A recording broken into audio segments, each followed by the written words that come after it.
Selamat pagi Bapak Ibu berkati oleh Tuhan. Selamat datang dalam rumah Tuhan pada pagi hari ini. Pagi ini kita patut bersyukur kepada Tuhan karena Tuhan memberi kita waktu dan kesempatan dalam rumah Tuhan untuk beribadah kepada Tuhan. Kiranya hari ini kita boleh diberkati Tuhan dan mengalami lawatan Tuhan dalam persekutuan kita pada pagi hari ini. Kiranya kita boleh mengalami beribadah dengan Tuhan. Ibadah pada pagi hari ini dipimpin oleh saudara Hani bagi kita sekalian. Tuhan Yesus memberkati kita. Amin.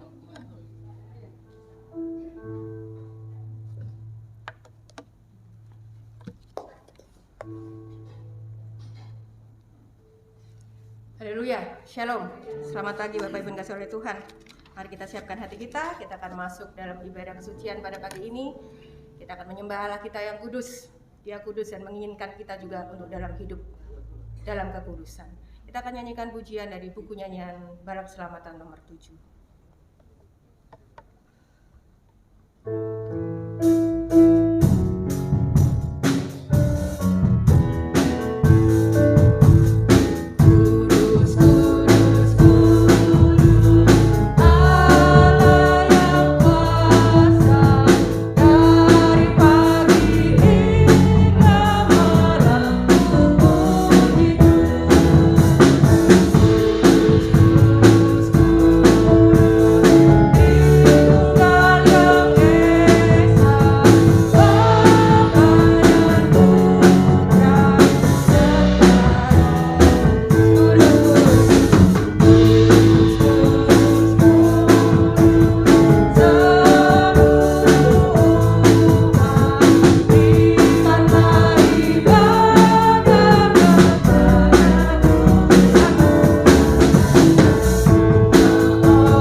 Tuhan, Kau yang terindah, Kau yang termanis dalam hidup ini.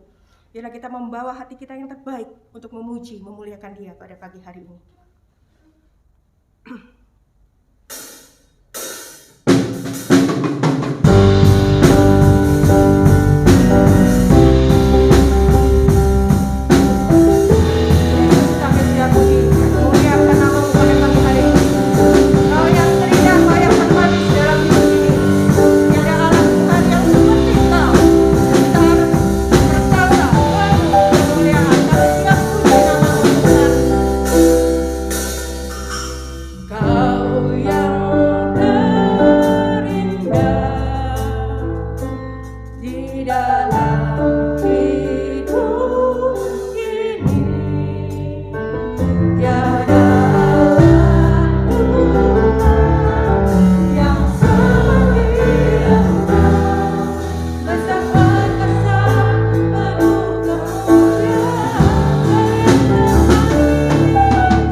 bersyukur kepadamu Tuhan untuk semua kebaikan-kebaikan.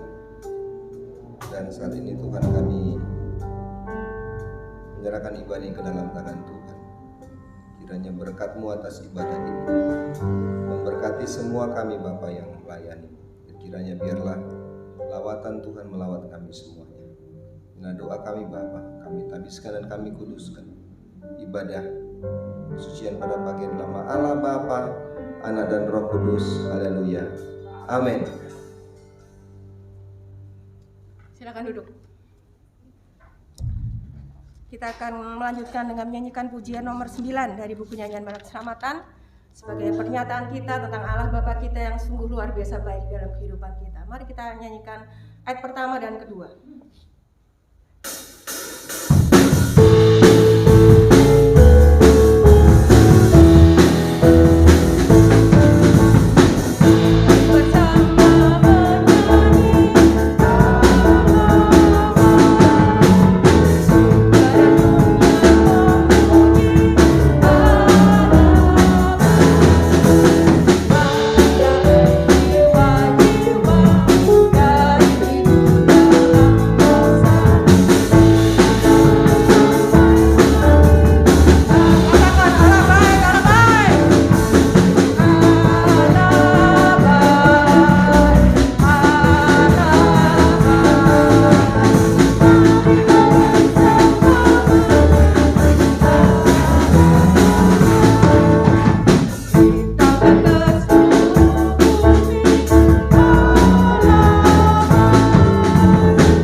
Pengakuan iman bara keselamatan.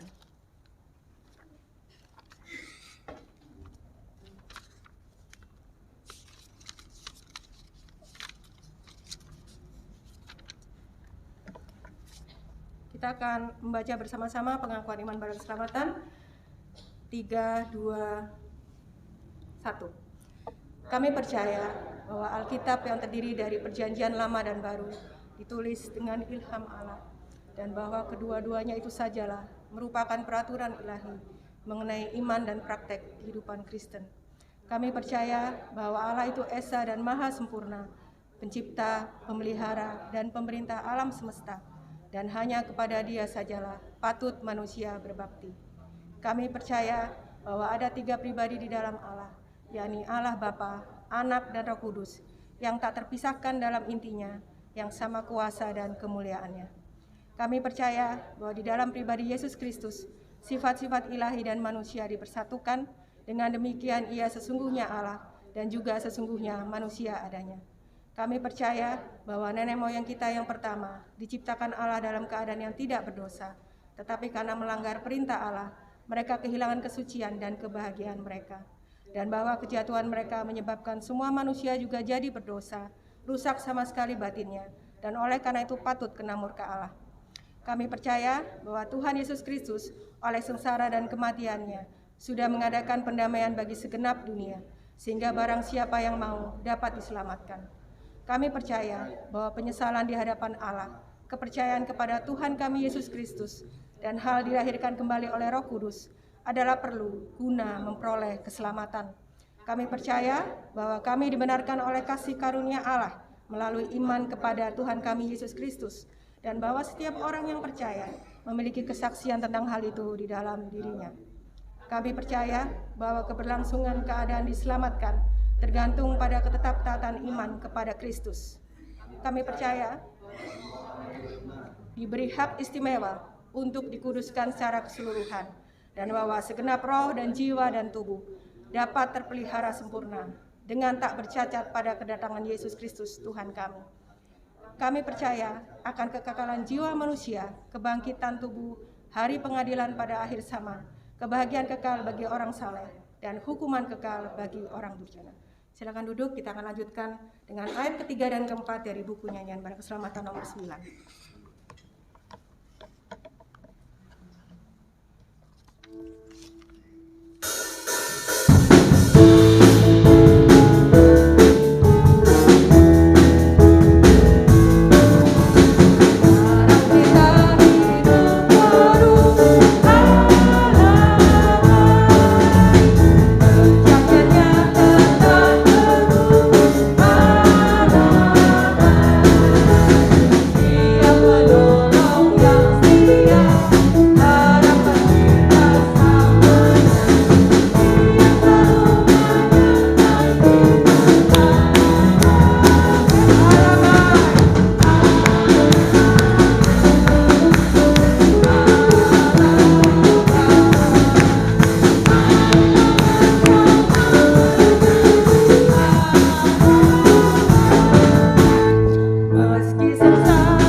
Adalah pribadi yang mau memikirkan keselamatan orang lain. Bahkan dia rela berkorban untuk keselamatan orang lain. Dan pribadi itu kita hanya temui di satu pribadi, melalui pribadi Yesus Kristus Tuhan kita. Oleh darahnya, oleh pengorbanan kayu salib, kita boleh melihat bagaimana dia menembus dosa kita, menyelamatkan kita. Sungguh luar biasa. Oleh darah anak domba, oleh kesaksian kita, iblis hanya bisa mendakwa hari ini Bapak Ibu. Karena kita diberi kuasa untuk melawannya. Saya mengundang kita semua untuk bangkit berdiri. Kita akan nyanyikan pujian oleh darah anak domba. Oleh darah anak domba, kesaksian kita. Iblis diapakan? Kuasanya diapakan? Amin. Oleh siapa? Oleh darah anak domba. Oleh darah anak domba.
saatnya kita akan diberikan kehormatan untuk memberikan persembahan kita kepada Tuhan.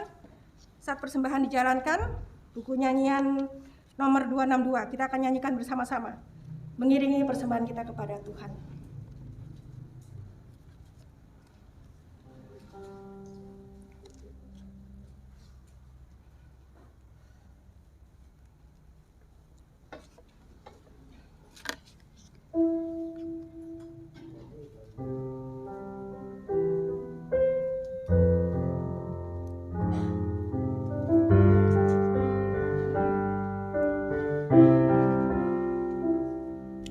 Sungguh saya cinta Tuhan yang telah tebus saya, hati saya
dipenuhkan sekarang dengan akan berdoa buat persembahan dan doa syafaat. Yesus Juru Selamat, saya amat cinta dengan segenap hati cinta Tuhan saja. Tuhan Yesus, Gembala kami yang baik, hati kami penuh dengan ucapan syukur untuk kasih setia Tuhan yang tidak pernah berkesudahan atas kehidupan kami, selalu baru setiap pagi. Terima kasih Tuhan untuk semuanya. Pada saat ini kami membawa persembahan kami sebagai ucapan syukur kami Tuhan. Biarlah Tuhan suci kuduskan persembahan-persembahan yang telah kami berikan. Kami percaya Tuhan semua telah kami berikan dengan penuh sukacita, karena itulah yang Tuhan rindu dari kehidupan kami. Bapa di sorga, kami serahkan semua jemaat-jemaat Tuhan kembali dalam kehidupan mereka sepanjang minggu ke depan, di mana mereka akan kembali bekerja, berusaha untuk mencukupi kebutuhan hidup mereka. Hamba serahkan mereka semuanya Bapa. Biarlah hari ini mereka boleh melihat saat mereka memberi, mereka tidak kekurangan. Karena Allah yang Maha Kaya akan kembali sanggup mencukupkan kebutuhan mereka sepanjang minggu ke depan ini Bapa. Kami mohon Tuhan Kau beri mereka sehat dan kuat untuk mereka menghadapi hari-hari mereka untuk bekerja dan berusaha. Dan juga bagi anak-anak sekolah minggu kami Tuhan juga memberkati mereka. Anak-anak muda kami Tuhan juga memberkati. Berikan mereka selalu semangat untuk mencari Tuhan dalam masa muda mereka Bapa. Bapa di sorga kami juga berdoa. Ada berapa anak-anak Tuhan yang sakit. Biarlah Tuhan melawat mereka hari ini, Tuhan pulihkan mereka. Kami bersyukur untuk semua pertolongan Tuhan. Khususnya bagi Cilicu, Tuhan sudah tolong dalam operasi bagian paha yang mengalami beberapa waktu yang lalu retak. Tuhan kami bawa kepadamu. Terima kasih para dokter yang telah menangani. Sehingga hamba-Mu boleh pulang ke rumah dengan keadaan selamat. Juga bagi anak kami April juga kami bersyukur. Tuhan juga sudah menolong operasi bagian tangan yang patah. Tuhan pun telah memberkati dan Tuhan turut campur tangan. Tuhan Kau melihat anak ini. Beberapa bulan ini Tuhan dia banyak mengalami hal-hal yang menyakitkan bagi tubuhnya Bapa. Tuhan terima kasih untuk perlindungan-Mu. Kami tidak mengerti, memahami apa yang Tuhan rencanakan bagi kehidupannya. Namun kami percaya semua indah pada waktunya Bapa. Engkau akan menyatakan bagi kehidupannya. Untuk dia boleh melihat bahwa Tuhan sungguh ajaib memelihara kehidupannya Bapa. Berkatilah dalam peristirahatannya, berkati semua obat yang mereka pergunakan Tuhan. Biarlah itu menjadi kekuatan baru dan pemulihan atas kehidupan mereka.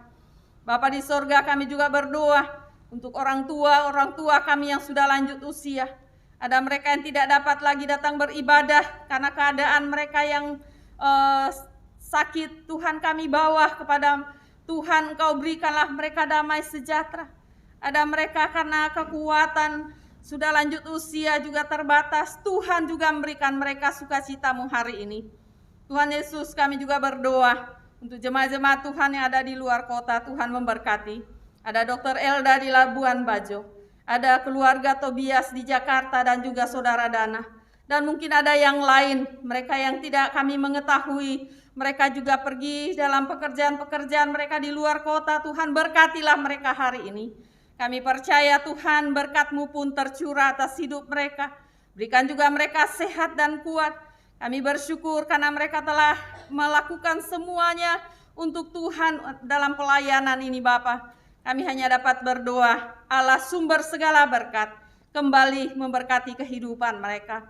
Bapa di surga kami juga berdoa untuk para tukang yang telah bekerja, melanjutkan renovasi di sini. Tuhan juga memberkatilah mereka. Kami serahkan mereka semua, biarlah Tuhan sehat kuatkan mereka untuk mengerjakan Tuhan dengan selesai rumah Tuhan ini. Sehingga kami boleh beribadah dengan nyaman. Bapa di sorga kami juga berdoa untuk Regina dan juga Wilson yang memperhatikan pelayanan-Mu. Juga Pak Resu, Tuhan berkatilah mereka semua sebagai jemaat Tuhan. Engkau tolong mereka Bapa. Terima kasih untuk semua yang mereka lakukan. Engkaulah yang memperhitungkan bagi mereka. Bapa di sorga kami juga berdoa untuk mereka yang kami mendengar ada untuk menyumbang kelanjutan pembangunan rumah Tuhan di tempat ini untuk perbaikan-perbaikan yang ada. Kami tidak mengenal siapa-siapa mereka, tapi Tuhan tahu siapa mereka. Kami berdoa Tuhan juga memberkati hidup mereka Bapa. Bapa di sorga kami juga berdoa untuk semua ibadah yang kami lakukan di tempat ini. Tuhan juga memberkati. Kami berdoa untuk bangsa dan negara ini Bapa. Tuhan Kau tolong bagi pemimpin kami. Engkau melihat hal-hal yang sedang dihadapi, perekonomian yang semakin sulit. Kami bawa kepada Tuhan, berikan hikmat-Mu. Bagaimana pemimpin-pemimpin kami, mereka yang duduk dalam pemerintahan, untuk mengatur semuanya Bapa. Sehingga negara ini tetap eksis di dalam perekonomian ya Bapa. Kami serahkan semuanya kepada Tuhan. Engkaulah yang turut campur tangan. Kami percaya negara ini maha kaya dengan segala berkat yang Tuhan telah sediakan di bumi ini. Kami percaya Tuhan akan memberkatinya Bapa. Bapa di sorga kami juga berdoa untuk TNI Polri. Tuhan tolong mereka. Mereka sedang menghadapi masalah yang begitu besar. Biarlah Tuhan turut campur tangan semuanya Bapa, dan biarlah Bapa semuanya menjadi baik. Dan kami serahkan semua kepada Tuhan. Kami yang ada di kota Surabaya, Tuhan juga memberkati. Tuhan tolong pemimpin kami di kota ini, biarlah juga memikirkan kesejahteraan warga masyarakat di kota ini Bapa. Bapa di sorga, kami serahkan semua pelayanan balak keselamatan di teritori ini, Tuhan memberkati. Kami berdoa untuk Komandan Teritorial, Sekretaris Umum, semua kepala bidang, hamba-hamba Tuhan yang ada di divisi, di regional, dan semua yang tersebar di berbagai tempat dalam pelayanan di kota, di desa, di gunung, di lembah, para opsir, para sersan, auxiliary kapten, Tuhan berkatilah semuanya. Dan gereja-gereja yang terbuka hari ini pun Tuhan memberkati. Bapa di sorga, terima kasih untuk semuanya. Kami siap mendengar firman-Mu. Roh Tuhan bekerja atas hati kami. Berkati urapi hamba-Mu Bapa. Berbicaralah melalui hamba-Mu hari ini, supaya kami kembali mengalami berkat-berkat surgawi dari Tuhan. Jika ada kuasa-kuasa merampas berkat firman Allah, kami tolak, kami hancurkan di dalam nama Yesus. Biarlah kuasa Roh Kudus Tuhan bertakhta di hati kami, sehingga kami pulang dari tempat ini, kami pulang dengan penuh sukacita. Terima kasih Bapa, inilah doa kami, mengampuni dosa dan kekurangan kami. Di dalam nama Yesus kami berdoa. Amin.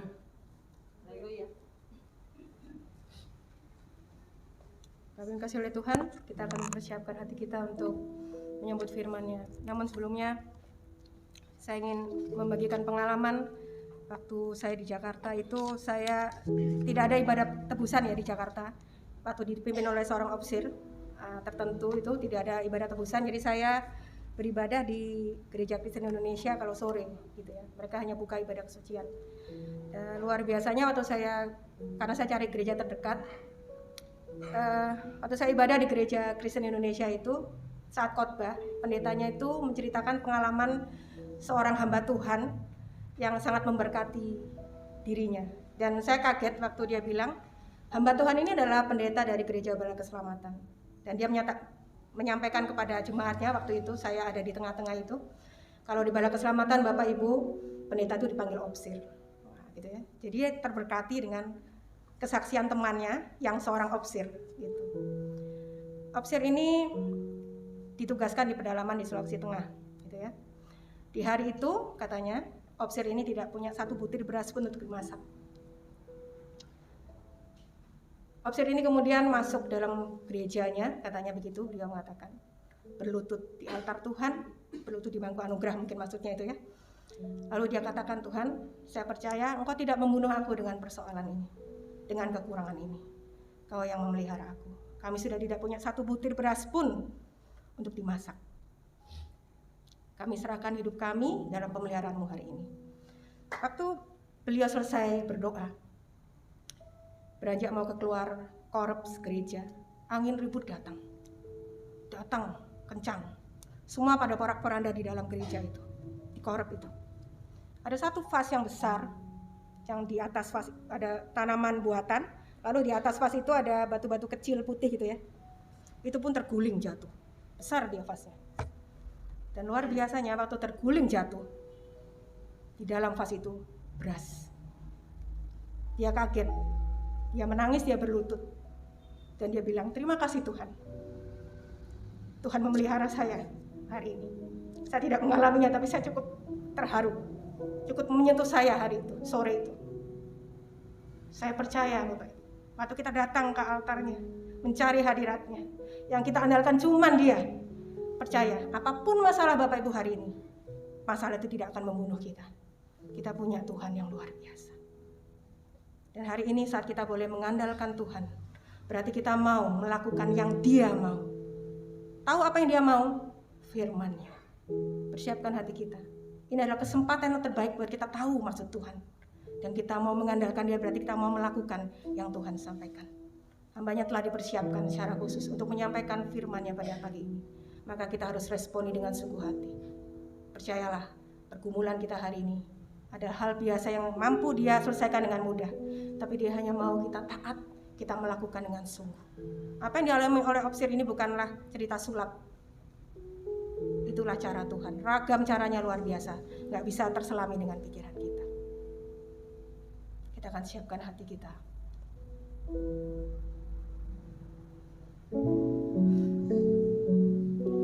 Sujud di altarnya, ku bawa hidupku,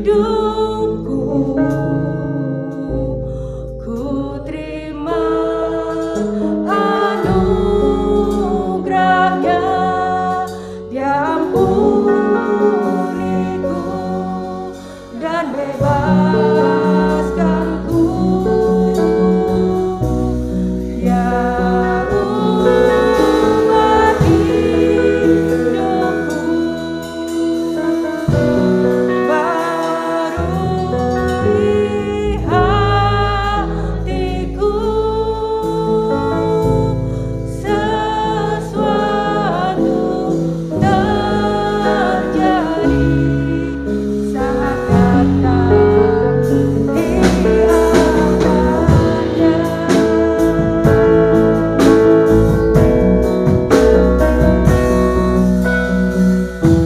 Sujud di altarnya,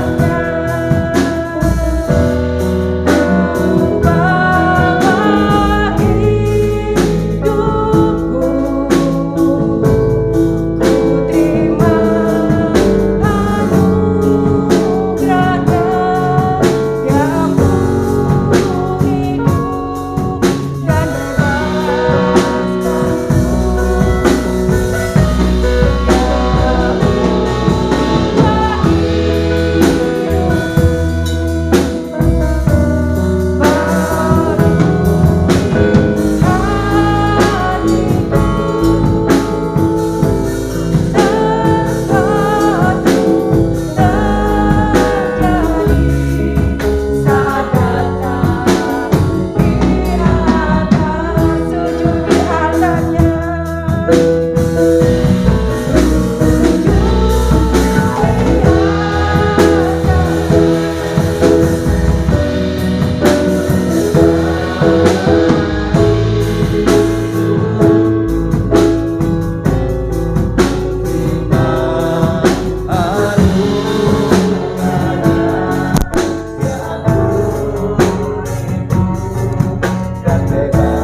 sesuatu terjadi saat datang di altarnya.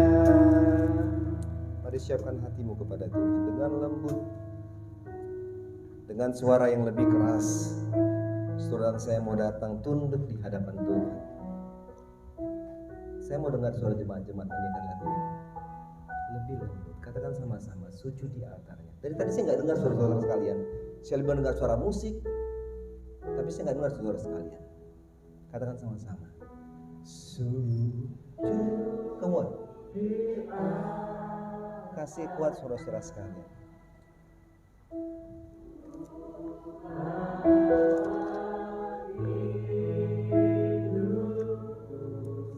Amin. Mari bawa hidupmu kepada Tuhan.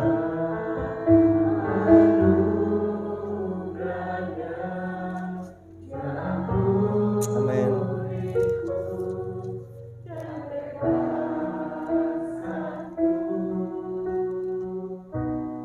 Dia firman akan mengubah hidup saudara dan saya. Dia akan membaharui hati saudara sekalian. Hatiku sesuatu terjadi saat datang di altarnya. Katakan sekali sama-sama, sujud di altar Tuhan. Sujud di altarnya.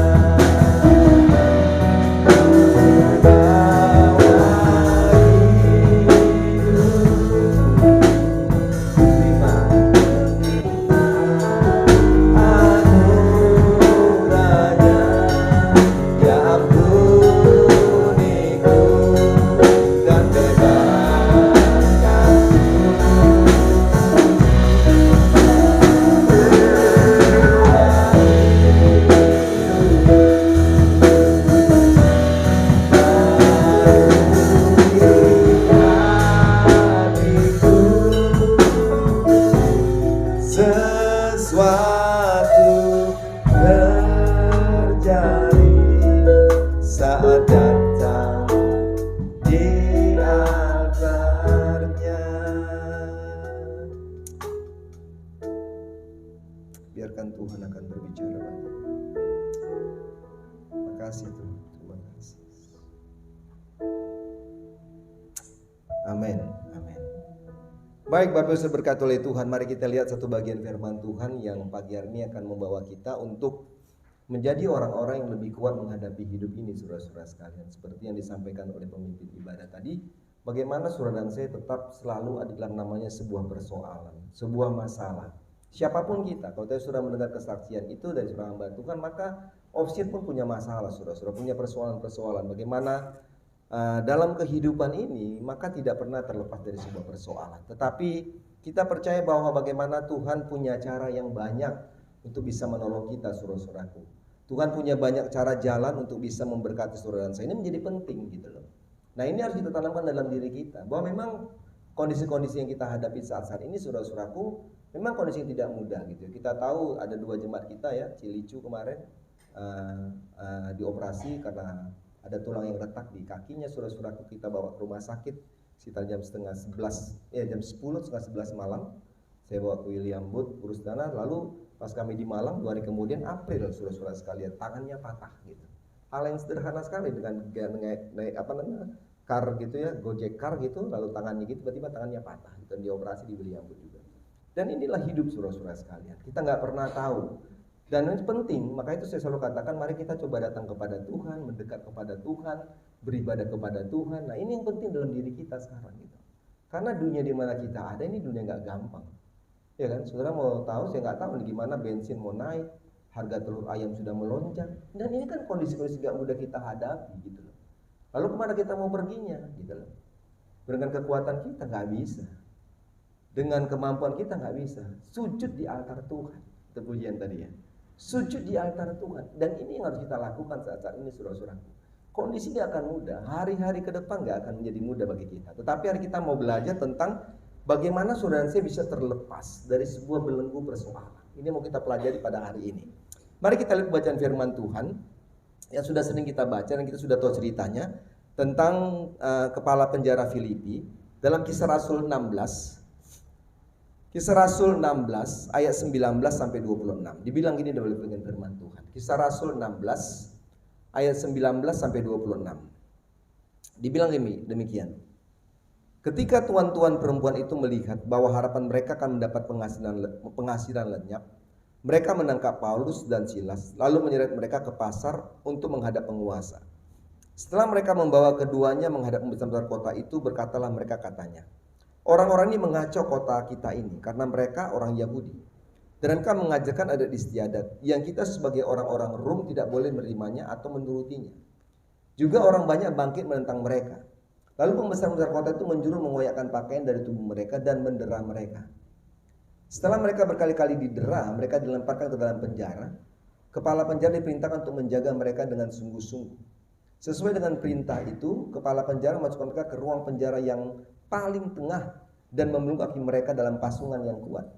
Tetapi kira-kira tengah malam, Paulus dan Silas berdoa dan menyanyikan puji-pujian kepada Allah, dan orang-orang hukuman lain mendengarkan mereka.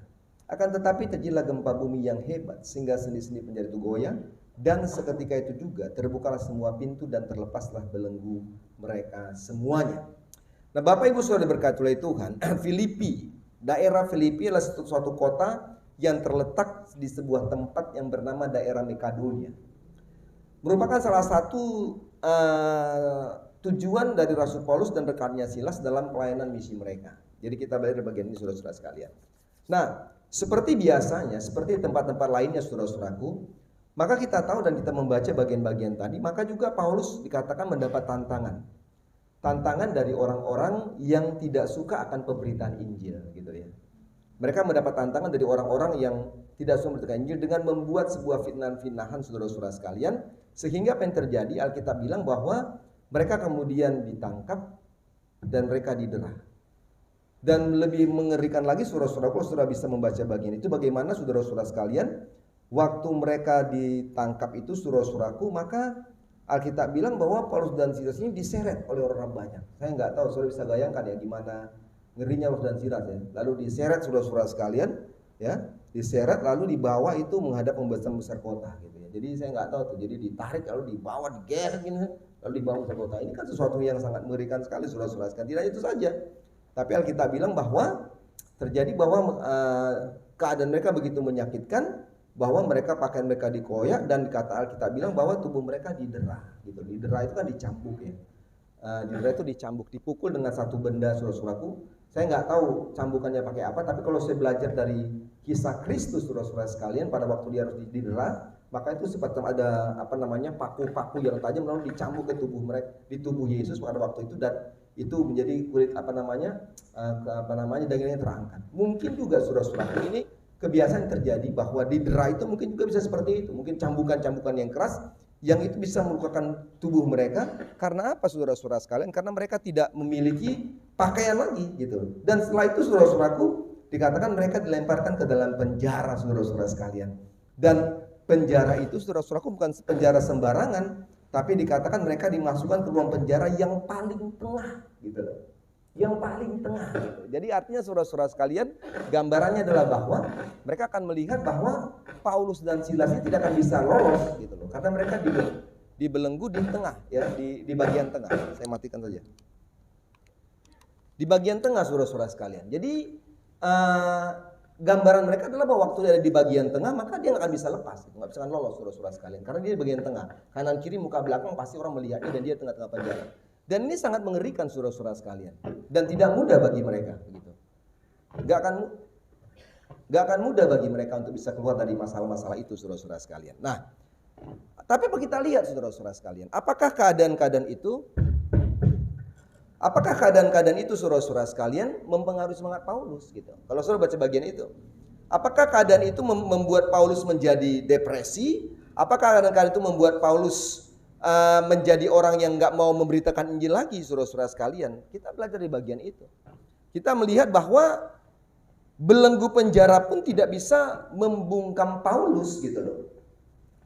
Belenggu penjara pun nggak bisa menghalangi pelayanan Paulus, saudara-saudara sekalian. Dan itu ya, bukan mic saya ya. Saya udah matiin mic nih ya. Berarti itunya nggak benar. Ini mungkin akibat dipindah-pindah terus nih ya, seperti itu. Ya, keadaan ini tidak mudah, saudara-saudara sekalian gitu. Nah, apa yang mau saya gambarkan dalam keadaan Paulus, saudara-saudara sekalian? Mungkin saya katakan tadi bahwa kondisi-kondisi kita juga mungkin seperti itu. Mungkin berbeda, masalahnya beda gitu loh. Tapi masalah yang dihadapi Paulus juga masalah yang kita hadapi gitu. Persoalan-persoalan kita hadapi seperti katakan pada awal khotbah saya tadi, saudara-saudara sekalian, kadang-kadang membuat kita menjadi orang-orang yang mungkin gak sanggup lagi bisa buat apa-apa gitu. Mungkin kita menjadi orang yang pasrah gitu. Mungkin kita menjadi orang-orang yang hilang pengharapan kita, sehingga saudara-saudara sekalian, kita menjadi orang-orang yang tidak bisa lagi melihat tentang Kristus dalam hidup saudara dan saya. Nah, ini hal yang gak mudah bagi kita, saudara-saudara sekalian. Tapi mari kita belajar dari bagian firman Tuhan ini, bagaimana Paulus dan Silas menghadapi kondisi yang gak mudah dalam hidup mereka. Bagaimana Paulus dan Silas menghadapi sebuah keadaan, suatu kondisi yang rasanya nggak mungkin bisa bebas, saudara-saudara sekalian. Karena dalam belenggu penjara itu, maka hukuman mati, hukuman pancung itu sudah menjadi bagian dalam hidup mereka. Mereka tinggal menanti saja, gitu. Tentang sebuah panggilan nama, Paulus dan Silas dibawa ke tengah lapangan, lalu dihukum mati, saudara-saudara. Nah, mari kita belajar, saudara-saudara, apa yang terjadi pada waktu itu. Yang pertama, bagaimana Paulus dan Silas dapat terlepas dari sebuah persoalan itu. Bagaimana Paulus dan Silas dapat terlepas dari belenggu penjara itu, saudara-saudara sekalian. Dan kita mau belajar bersama-sama bagaimana saudara dan saya bisa lepas dan keluar dari sebuah persoalan hidup yang kita alami. Maka yang pertama kita belajar di ayat 25, saudara-saudara sekalian. Maka ada namanya kata itu doa dan puji-pujian gitu ya. Tetapi kira-kira tengah malam Paulus dan Silas berdoa dan menyanyikan puji-pujian kepada Allah, dan orang-orang hukuman lain mendengarkan mereka. Nah, saudaraku diberkati oleh Tuhan, apa yang mau saya katakan adalah bagian pertama ini, bahwa penjara itu tidak membuat Paulus dan Silas menjadi sedih. Penjara itu tidak membuat Paulus menjadi muram. Penjara dan belenggu itu tidak membuat Paulus menjadi menangis, menjadi putus asa, maupun menjadi stres. Tetapi kita melihat, saudara-saudara sekalian, justru dalam penjara itulah apa yang mereka lakukan. Alkitab bilang bahwa mereka menaikkan yang namanya doa dan puji-pujian kepada Allah. Ya kan? Doa dan pujian-pujian kepada Allah. Saudara bisa melihat pada bagian itu saudara-saudara sekalian bahwa dalam kondisi-kondisi yang sulit, dalam sebuah persoalan yang berat di hadapan Paulus, saudara-saudara sekalian, pada waktu dia di penjara ataupun tidak di penjara, saudara-saudara sekalian, tidak ada alasan bagi Paulus untuk berhenti berdoa dan memuji Tuhan. Ini yang menarik. Gitu. Dalam kondisi yang begitu sulit pun, saudara-saudara sekalian, sekali lagi mau saya katakan, tidak ada alasan untuk Paulus dan Silas untuk berhenti berdoa ataupun memuji Tuhan. Tapi kita belajar dan melihat bahwa dalam kondisi-kondisi yang sulit yang dialami Paulus dengan menanti tentang sebuah hidup dan mati, saudara-saudara sekalian, maka Alkitab bilang doa dan pujian itu menunjukkan tentang sebuah keadaan hati daripada Paulus untuk sisa selalu bersyukur kepada Allah karena dia belajar bahwa dalam keadaan senang, dalam keadaan susah sekalipun, maka pujian kepada Allah, doa kepada Tuhan tidak akan pernah berhenti dalam hidup Paulus. Nah, saudaraku diberkati oleh Tuhan, ini yang penting harus kita alami. Gitu. Ya kan? Ini yang harus kita lakukan dalam hidup kita, saudara-saudara sekalian. Kadang kita harus mengakui dengan jujur dalam hati dan pikiran kita bahwa terkadang masalah-masalah yang ada, saudara-saudaraku, bisa menghentikan doa kita kepada Tuhan. Ya kan? Kadang persoalan-persoalan kita hadapi pun bisa memberhentikan puji-pujian kita kepada Tuhan. Kita harus mengakui kadang-kadang persoalan dan masalah pun bisa menghilangkan rasa syukur kita kepada Tuhan. Ya kan? Dan ini terjadi saudara-saudara sekalian. Banyak orang-orang yang selalu saya katakan begitu setia melayani Tuhan. Tetapi waktu dia menghadapi persoalan-persoalan dan keadaan-keadaan yang sulit sekalipun, maka itu bisa membuat dia menjadi meninggalkan pelayanannya. Karena apa? Karena persoalan-persoalan hidup yang dialaminya. Nah, belajar dari Paulus, saudara-saudara sekalian. Paulus melihat bahwa pujian-pujian dinaikkan kepada Allah, doa dinaikkan kepada Allah, maka itu ada sebuah kekuatan-kekuatan baru, kekuatan-kekuatan luar biasa yang diterimanya, saudara-saudara sekalian. Dan ini harus kita lakukan, gitu loh. Ini kita lakukan bahwa kita percaya bahwa dalam doa dan pujian itu ada sebuah kuasa yang Tuhan beri bagi kita. Pemazmur mengatakan, saudara-saudaraku, dalam Mazmur 22 ayat 4 bahwa Tuhan itu bertahta di atas puji-pujian kita. Gitu. Nah, saudaraku diberkati oleh Tuhan, mari kita belajar melihat bagian ini. Gitu loh. Saya nggak tahu ya, apa masalah saudara sekalian hari ini. Apa kondisi-kondisi yang kita hadapi, saudara-saudara. Tapi mari kita belajar melihat. Apakah masalah itu bisa menggagalkan dan menggantikan doa dan pujian kita kepada Tuhan? Apakah masalah yang kita hadapi itu akan membawa kita jauh daripada Tuhan dan kita nggak mulai mengurangi pelayanan kita, mengurangi ibadah kita, mengurangi doa kita, mengurangi pujian kita kepada Tuhan? Gitu. Gak sanggup, Mayor. Gak sanggup, Pak. Gak sanggup, Bu. Ini masalahnya berat sekali. Saya nggak bisa untuk beribadah. Saya nggak bisa untuk melayani. Apakah bisa menggantikan? Nah, saudara lihat Paulus, gitu. Bukannya pada waktu dia di luar penjara memuji Tuhan, gitu loh. Bukan di luar penjara saya katakan dia bisa berdoa dan puji-pujian kepada Tuhan. Tapi dalam penjara pun, dalam masalah tentang sebuah saya katakan tadi hidup dan mati pun, maka dia berdoa. Dan dia memuji-muji Tuhan. Dan apa yang terjadi saudara-saudara sekalian? Apa yang terjadi lewat doa dan pujian Paulus? Saya 26 bilang apa? Waktu mereka menyanyi saudara-saudara sekalian, waktu mereka memuji-muji Tuhan, maka yang terjadi 26 mengatakan apa? Akan terjadilah gempa bumi yang hebat. Sehingga sendi-sendi penjara itu goyah. Dan itu juga terbukalah semua pintu dan terlepaslah belenggu mereka semuanya. Saudara bisa bayangkan. Inilah yang terjadi. Pada waktu kita tetap menempatkan doa dan pujian kita kepada Tuhan dalam sebuah persoalan. Inilah yang terjadi dengan Paulus dan Silas. Pada waktu mereka mengadakan doa dan pujian dalam penjara, walaupun mereka dalam sebuah tempat yang kecil. Yang saya pernah menggambarkannya untuk berdiri susah, cuma bisa duduk dan jongkok saudara-saudara sekalian. Tapi tidak mengurangi semangat mereka berdoa memuji Tuhan. Dan yang terjadi adalah waktu kita sujud di altarnya, maka pujian tadi katakan, maka ada sesuatu yang akan terjadi. Gitu loh. Nah, ini harus kita lakukan. Belajar untuk melihat bahwa kenapa Paulus dan Silas bisa mengalami itu. Apakah Tuhannya beda dengan Tuhan kita? Enggak, gitu loh. Apakah Yesus yang disembah oleh Paulus dan Silas beda dengan Yesus kita? Tidak beda. Tapi kenapa itu bisa dia terjadi? Dikatakan gempa terjadi, sendi-sendi penjara goyah, terbuka semua pintu, terlepas belenggu mereka. Gitu. Karena ada pujian dan doa yang gak berhenti. Gitu. Gak berhenti. Gitu. Nah, ini harus kita lakukan. Ya kan? Ini kita lakukan. Saya katakan pada Allah tadi, ini hari-hari ini gak mudah, saudara sekalian. Gak mudah.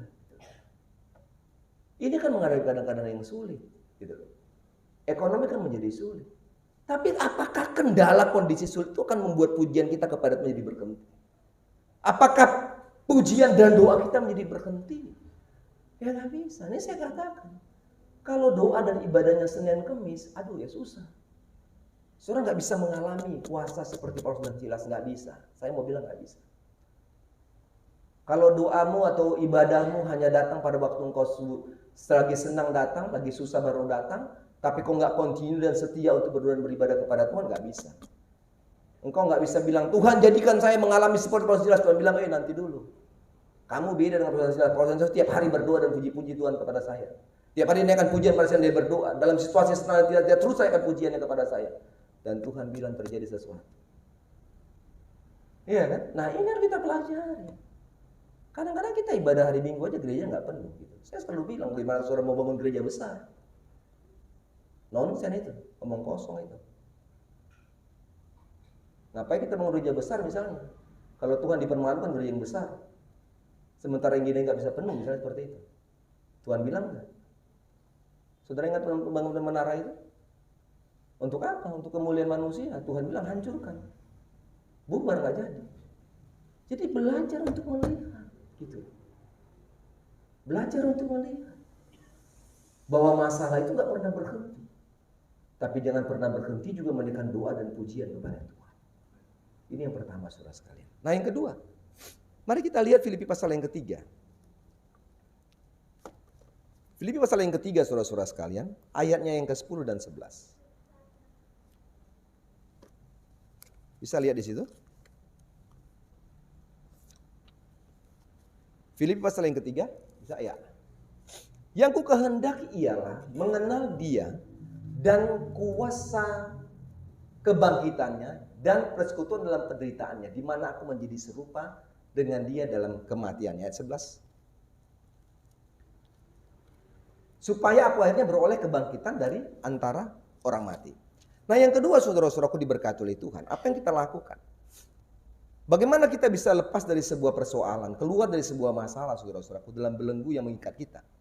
Seperti yang oleh Paulus, maka ada dikatakan mempererat hubungan dengan Tuhan. Nah, apa yang mau kita pelajari di bagian ini saudara-saudara sekalian? Saya mau bilang bahwa penderitaan yang dialami oleh Paulus, saudara-saudara sekalian, maka itu tidak membuat dirinya berhenti untuk mengenal siapa Tuhan. Ini menarik nih. Kalau kita belajar tentang Paulus, saudara-saudaraku, bahwa setiap penderitaan dan aniaya yang dialami oleh Paulus, maka itu saudara-saudaraku membuat Paulus itu semakin lebih mengenal siapa Kristus, siapa Allah yang disembahnya, ya kan? Saya katakan, pada waktu dia semakin banyak dianiaya dan mengalami penderitaan, maka itu membuat Paulus itu lebih mengenal siapa Allahnya. Paulus belajar saudara-saudaraku bahwa pengenalan akan Tuhan, ya, pengenalan akan Tuhan itu adalah merupakan sesuatu hal yang penting dalam hidupnya, yang melebihi segala-galanya. Gitu. Dan ini yang menjadi penting saudara-saudara sekalian. Karena apa? Karena Paulus melihat bahwa pengenalan akan Tuhan itu merupakan satu harta, ya, satu harta yang begitu berharga. Menurut Paulus yang gak bisa dibandingkan dengan apapun yang ada di dunia ini. Ini kan luar biasa. Ya kan? Kesenangan-kesenangan dunia itu gak bisa digantikan dengan pengenalan dia akan Tuhan. Sehingga kita tahu saudara-saudaraku dari kehidupan yang begitu dengan kesenangan, dengan kemewahan, dengan strata kerajaan Romawi yang begitu luar dalam hidupnya saudara-saudara sekalian. Maka dia mau meninggalkan itu gitu. Karena apa? Karena dia mengenal siapa Tuhan. Sehingga kalau saudara baca dalam Roma 5, Roma pasal yang kelima ya. Kalau saudara baca pada bagian itu saudara-saudara sekalian, saudara lihat dalam Roma pasal yang kelima. Maka di situ kita belajar dan melihat Paulus bilang gini. Roma pasal yang kelima, ayatnya yang ke-35. Dia bilang gini. Ini menarik ayatnya nih. Iya kan?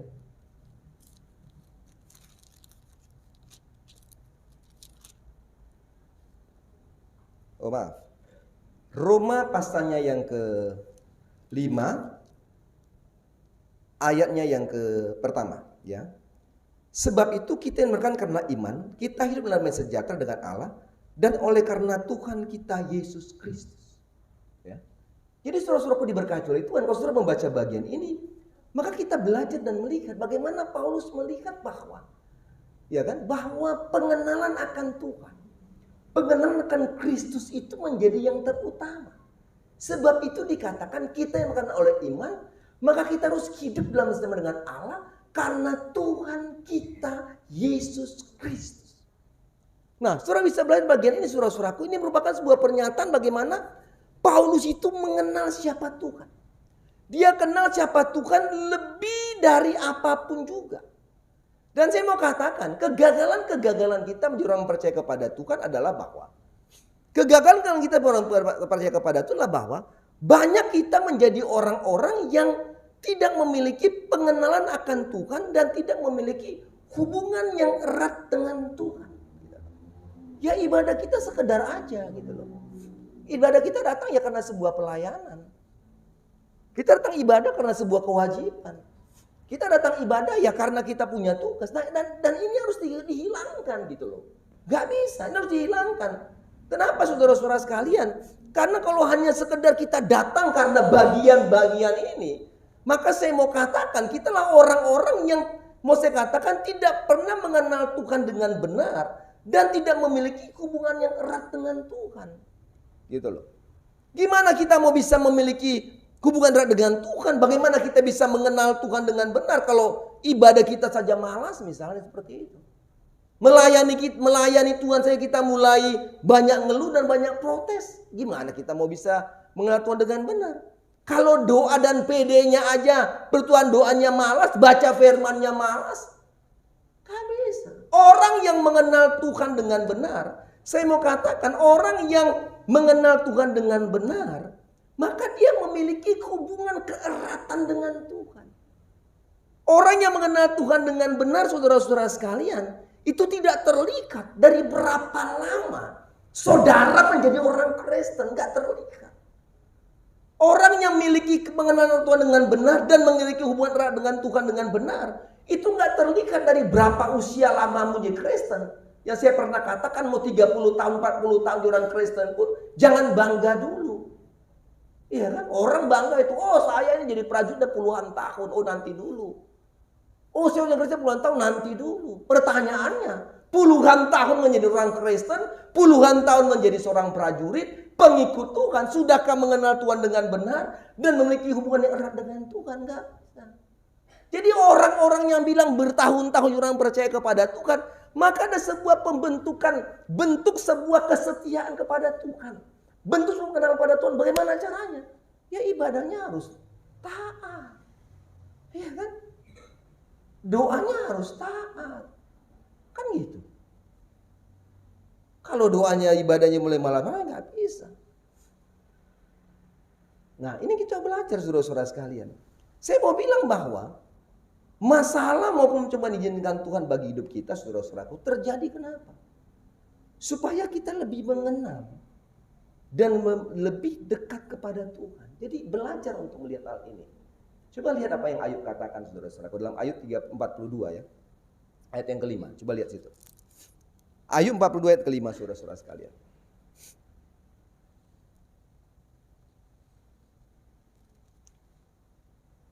Ya.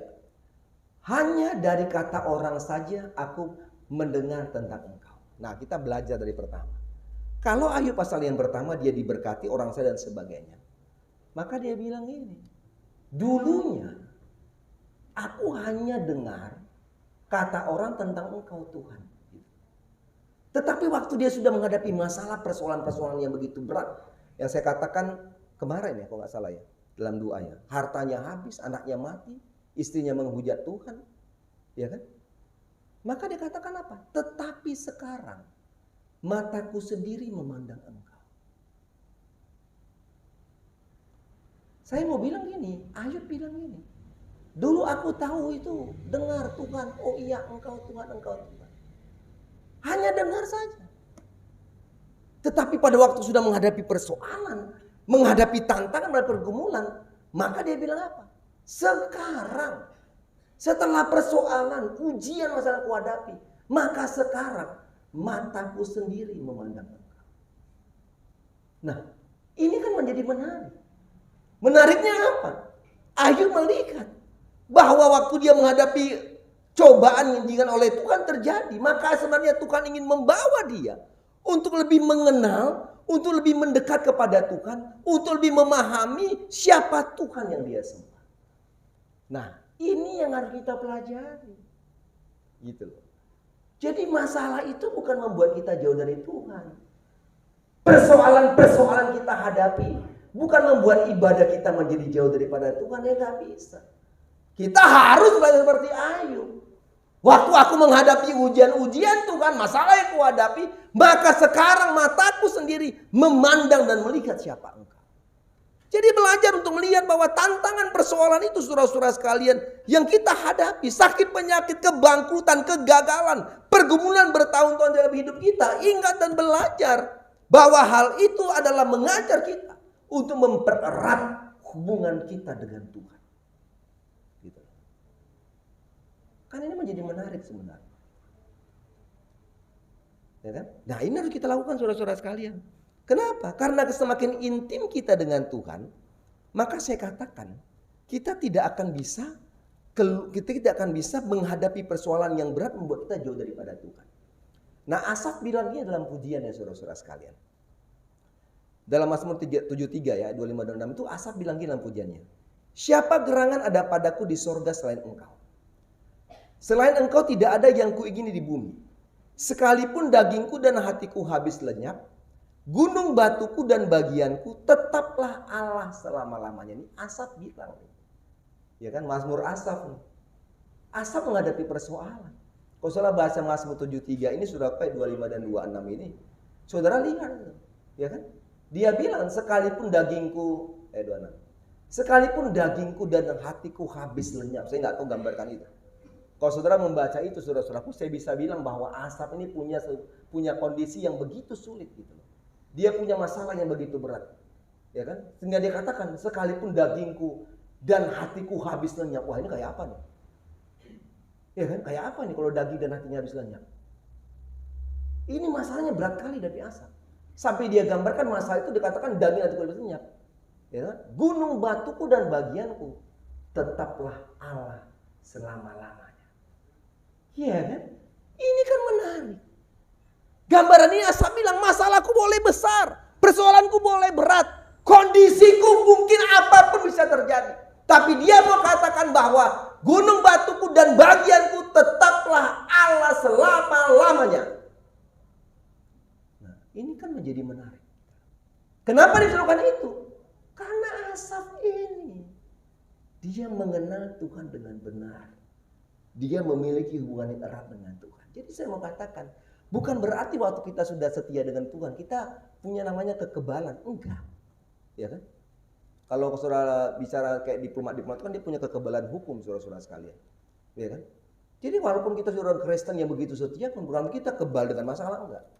Masalah enggak habis-habis. Tetapi kita mau katakan bahwa dalam keadaan apapun, maka kita tetap harus bilang bahwa bagianku tetaplah Allah selama-lamanya. Haleluya. Mana? Masih mengantuk?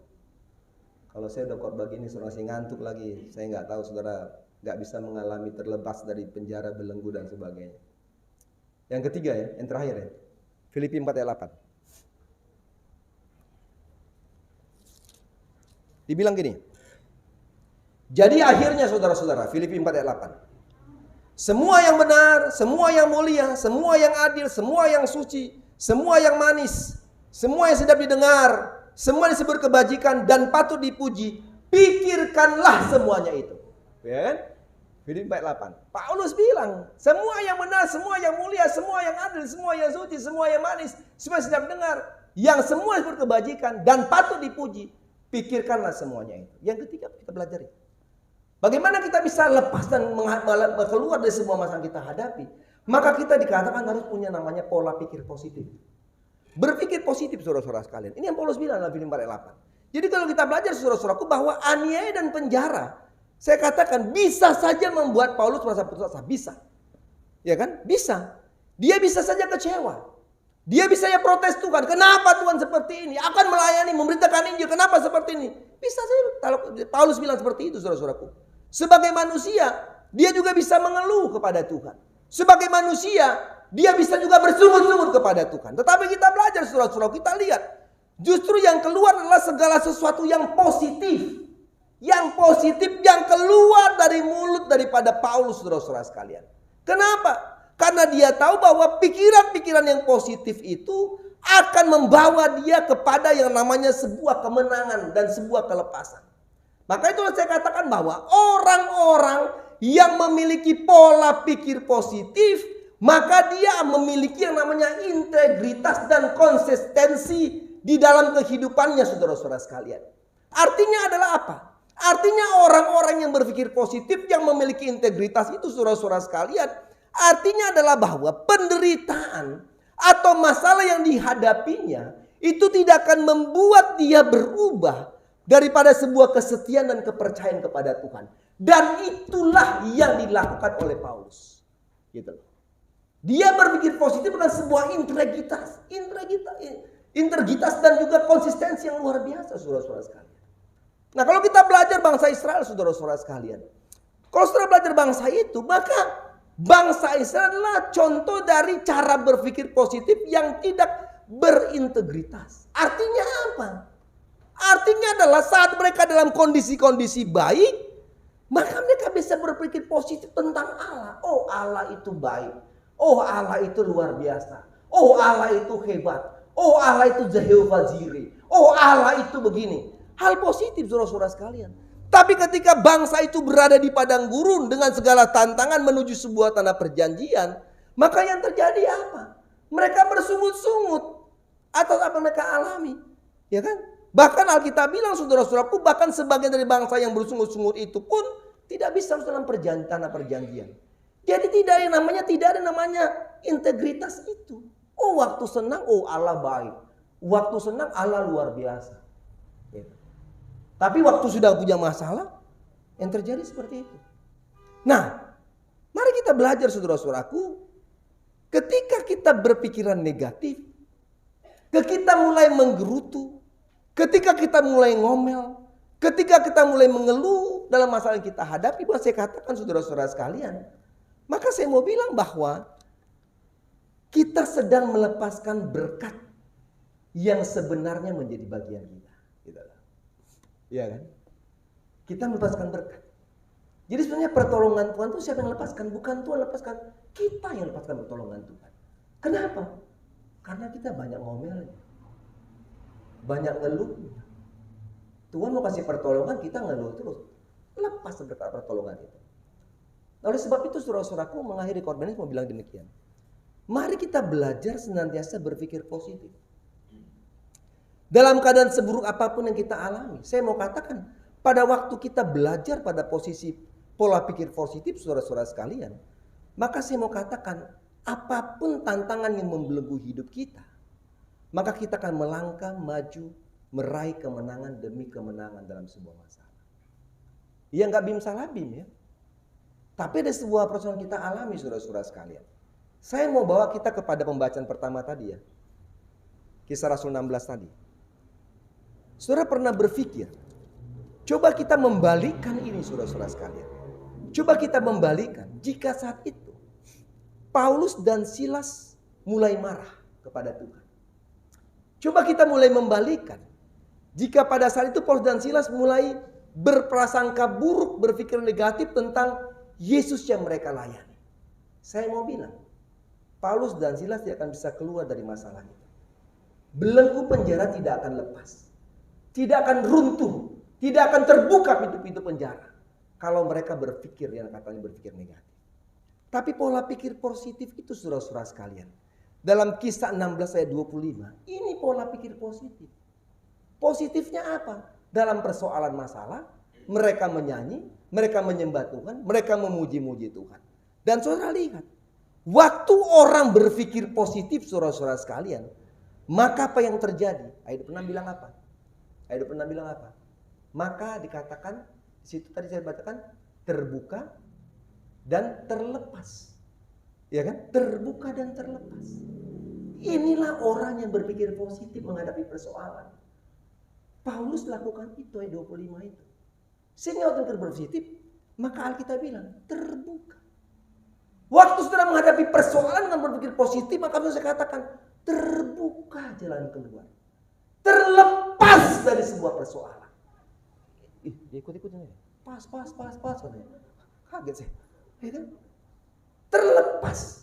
Ya kan? Terbuka. Dan lebih daripada itu saudara-saudara sekalian, kalau saudara baca bagian itu, maka pola pikir positif itu saudara-saudaraku bisa memberkati orang lain. Luar biasa kan? Berkatnya apa? Kepala penjara dan seisi keluarganya dimenangkan bagi Kristus.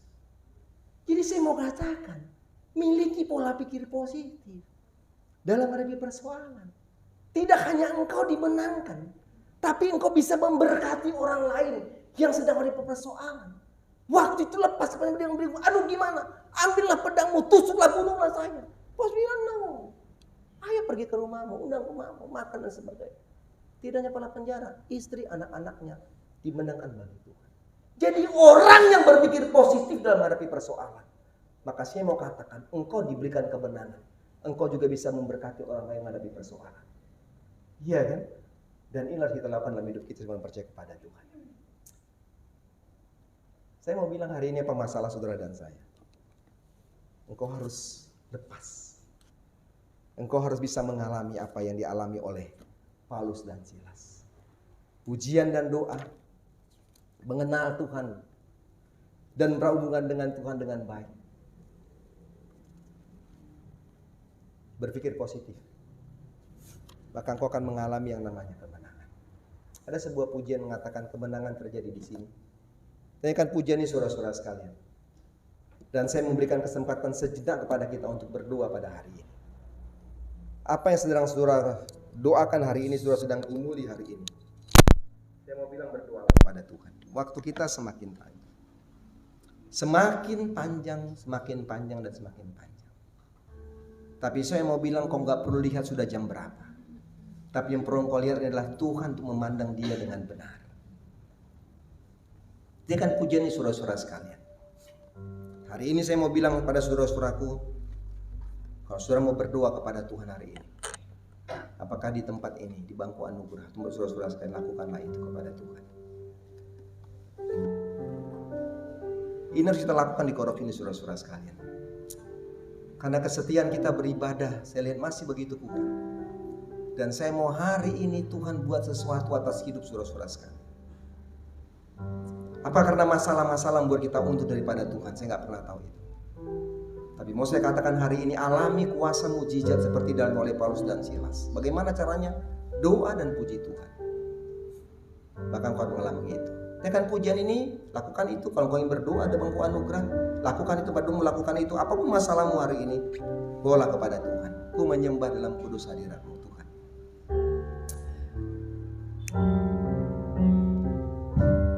Ku menyembah dalam kudus hadirat-Mu, hampiri tata kasih karunia-Mu Bapa. Kekuatan saudara dan saya hanya dalam hadirat Tuhan. Kekuatanku hanya dalam hadirat-Mu, Yesusku. Hanya Kaulah segalanya.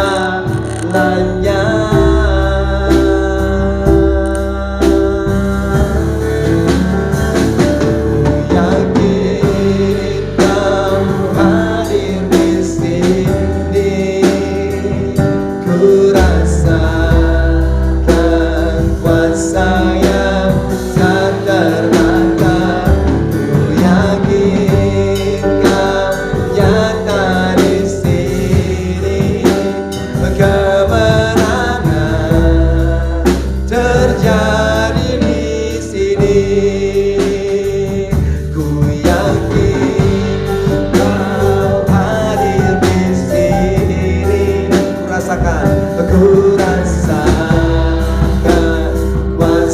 yang tak terbatas.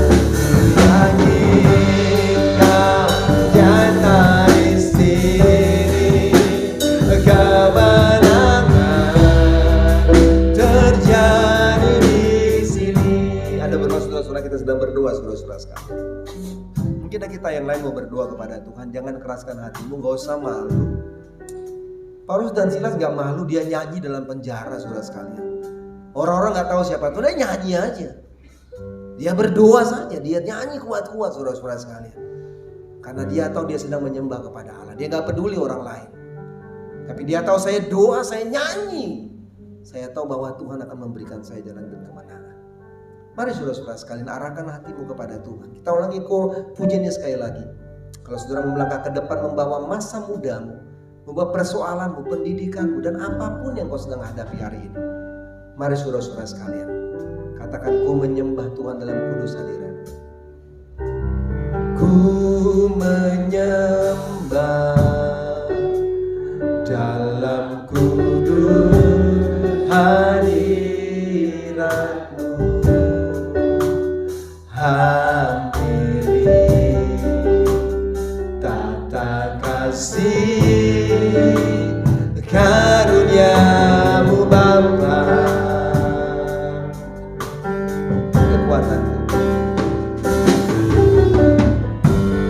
Kekuatanku hanya dalam hadirat-Mu, Yesusku. Hanya Kaulah segalanya.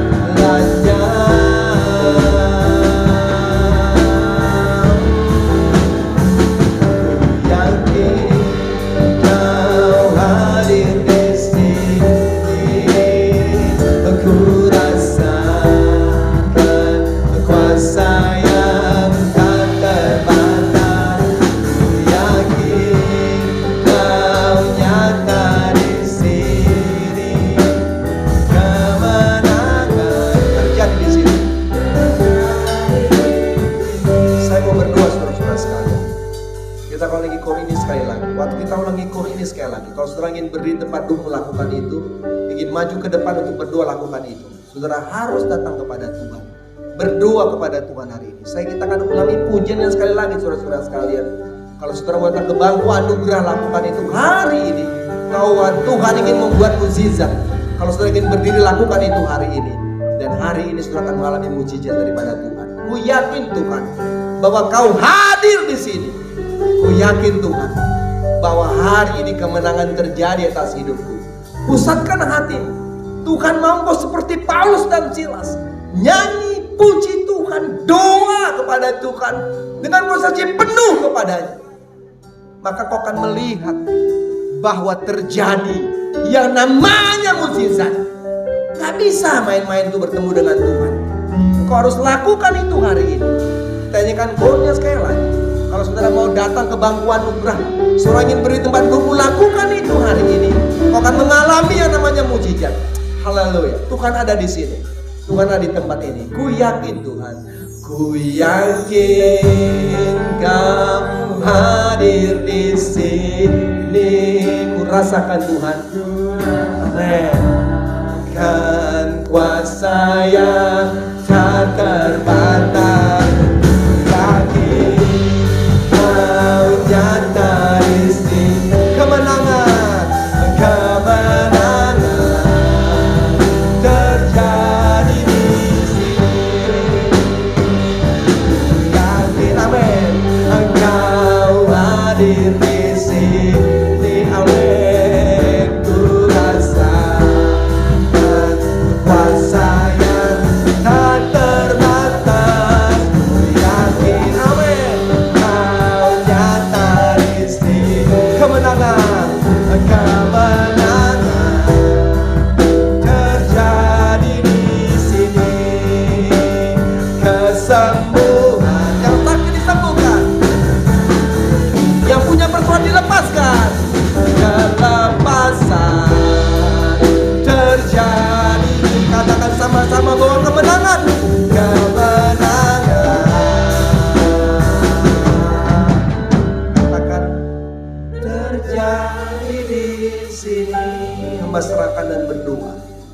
setiap anak-anak-Mu ya Tuhan yang datang di bangku anugerah hari ini. Mereka berdoa kepada Tuhan dengan apapun yang mereka sedang doakan. Hamba berdoa di dalam nama Yesus, kiranya mujizat Tuhan terjadi, kemenangan Tuhan terjadi hidup mereka Bapa. Apa yang mereka sedang doakan, kiranya pujian dan doa kepada Tuhan, mengenal Tuhan dengan benar, melihat masalah untuk membuat mereka selalu berpikir positif. Kiranya ini menjadi yang penting dalam hidup mereka Bapa, sehingga hari ini setiap mereka yang datang di bangku anugerah maka mengalami mujizat Tuhan atas hidup mereka. Hamba berdoa untuk semua kami yang sedang berdiri tempat kami Bapa, yang kami sedang berdoa, mengarahkan hati kami, membawa persoalan-persoalan kami kepada Tuhan. Di dalam nama Yesus, mujizat Tuhan terjadi, kemenangan terjadi, kesembuhan terjadi, kelepasan terjadi. Hamba berdoa untuk semua kami yang duduk penduk kami Bapa, kiranya hari ini setiap doa-doa kami mengalami mujizat-mujizat Tuhan. Terima kasih untuk semuanya Bapa. Kami percaya Tuhan yang disembah oleh Paulus dan Silas adalah Kristus yang sama kami sembah hari ini. Kami percaya mereka mengalami mujizat ribuan tahun yang lalu, tapi kami percaya bahwa sampai hari ini mujizat Tuhan terjadi. Dan kami percaya Tuhan nyatakan atas kehidupan semua kami umat-Mu dalam gereja ini Bapa. Terima kasih Yesus, inilah doa kami. Terpujilah Tuhan. Di dalam nama kami sudah berdoa dan bersyukur. Haleluya, haleluya. Amin, amin. Tuhan berkati kita. Berkat oleh Tuhan yang berulang tahun. Hari ini Sena Leticia Valena tanggal 28, lalu ada Christine Suprayitno tanggal 31, lalu ada Sri Busri Kunconowati tanggal 3 ya. Itu berulang tahun untuk bulan ini saudara-saudara sekalian dan bulan depan. Baik, saya ingatkan kembali saudara-saudara sekalian bahwa hari Selasa saudara-saudara sudah terima undangan itu ya. Hari Selasa kita ada rapat ya, rapat konser haleluya untuk kegiatan konser pada bulan November ya. Itu jam 6 sore itu di Koros 4 Surabaya. Jadi saudara-saudaraku bisa hadir karena membicarakan hal yang penting sehubungan dengan konser haleluya saudara-saudara sekalian. Akan membicarakan banyak hal, jadi saya harap kehadiran kita sekalian untuk kita bisa datang sehingga kita bisa bersama-sama untuk memutuskan hal yang harus kita putuskan dalam acara konser tersebut. Kemudian saudara-saudara sekalian mohon maaf karena mungkin agak sedikit panas ya, karena AC-nya memang 2 nggak jalan, sudah diperbaiki mungkin atau kurang gimana saya nggak tahu ya. Jadi cuma 2 yang jalan, 2 nggak jalan saudara-saudara sekalian, jadi agak sedikit panas. Kita nggak tahu gimana caranya ya supaya AC di ruang-ruang gereja ini semakin lebih enak kita bisa beribadah ya. Baru di sana juga sudah ada tempat dipasang satu untuk AC, tapi AC belum ada. Kalau ada yang mau sumbang AC mungkin boleh, supaya di situ juga AC-nya. Sudah tempatnya ada colokannya gitu, cuma AC-nya belum ada saudara-saudara sekalian. Kalau ada yang mau sumbang AC silahkan saya sumbang. Ya. Kita akan coba berpikir ya, gimana supaya kita bisa agak lebih nyaman ya. Memang panas ya. Saya aja kepanasan saudara-saudara sekalian. Ya, jadi nggak tahu apakah kita harus ganti AC atau gimana, saya nggak tahu. Dipikirkanlah itu saudara-saudaraku supaya kita lebih, karena kita kalau udah nyanyi tepuk-tepuk tangan keringatan sudah. Kalau memang suasananya nggak, ini kan cuma 2 AC yang hidup, ini 2-nya nggak hidup. Ini sama sekali mati sama sekali. Saya ini mati tadi itu juga mati juga dua-dua, ya hanya 2 yang hidup, itu mempengaruhi juga ya. Maka kita buka pintu karena memang menjadi lebih sangat panas. Tolong dipikirkanlah gimana caranya ya supaya ini lebih nyaman. Gak enak juga kalau ada tamu-tamu datang suasana ibadah panas seperti ini, saya pikir harus dipikirkan dengan lebih baik. Baik, pekerjaan-pekerjaan ini masih terus dikerjakan saudara, belum selesai ya. Jadi saya nggak tahu apakah kita sudah bisa dalam ibadah PKW atau ibadah doa, ibadah GPS dari tempat ini. Nanti kita lihat perkembangan-perkembangannya. Tapi kita harus mulai memikirkannya ya. Ini udah jalan sebulan ya. Terus pikirkan supaya semakin lebih cepat lebih baik. Tapi harus kita pikirkan adalah bahwa pendanaan renovasi ini dananya masih kurang. Ya, karena bantuan pemerintah itu 90 juta, nggak sampai 90 juta sekian lah. Buatlah 91 juta saudara-saudara sekalian. Ini masih kurang dananya. Nanti kita pikirkan gimana caranya. Kekurangan dana untuk renovasi ini kita akan biayai bagaimana.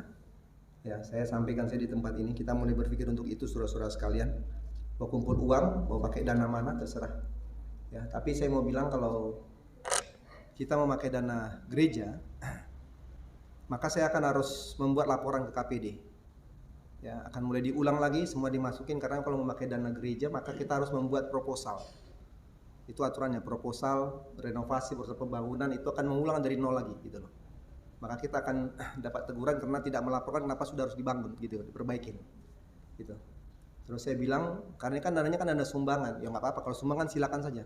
Selama dia pakai uang gereja, ya silakan saja, nggak masalah gitu. Tapi kalau memakai uang gereja sedikit pun untuk renovasi, maka itu kita harus mulai buat namanya laporan ke divisi dengan memakai format dari teritori dan dari KPD, format untuk merenovasi dan pembangunan gereja. Kalau memakai uang gereja, tapi kalau selama itu dibantu oleh pemerintah, disumbang oleh orang ya, yang kita memakai uang gereja, nggak masalah. Nah ini bayangan saja yang saya sampaikan bersaudara-saudara sekalian. Saudara berpikir, jadi kalau nanti kekurangan dana ini, saudara bilang, oh pakai uang gereja mayor gitu. Ya udah, pertama ya blacklist dulu. Oh mayornya blacklist nih. Ya kan? Udah kerja baru lapor gitu, nggak benar gitu. Ya jadi tolong dipikirkan. Kalau kita mau kumpul uang, ya terserah. Mau pakai dana mana terserah. Jadi tolong dipikirkan itu ya. Jadi dua pikiran itu. Ya dana ini, kekurangan dana ini, bagaimana dengan AC kita?